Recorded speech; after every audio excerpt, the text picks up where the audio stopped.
Hi everybody, welcome back to our channel. In this video, I'll be showing you the procedure on how can you reset password for Google Photos lock folder.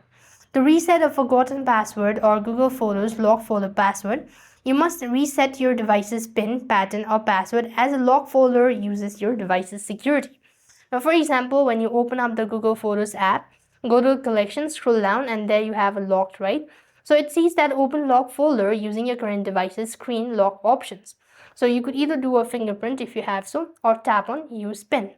If you've forgotten this, now there is no option you could do it in the Google app itself or the Photos app. So you have to change your device's PIN. So for that, open up the settings on your device. Here it is. And when you go to the settings section, at the top of the page, you could simply type in PIN or biometric. There it is, device unlock, right? Click that out. There you have screen lock. Tap on it. You could then go ahead and change it in order to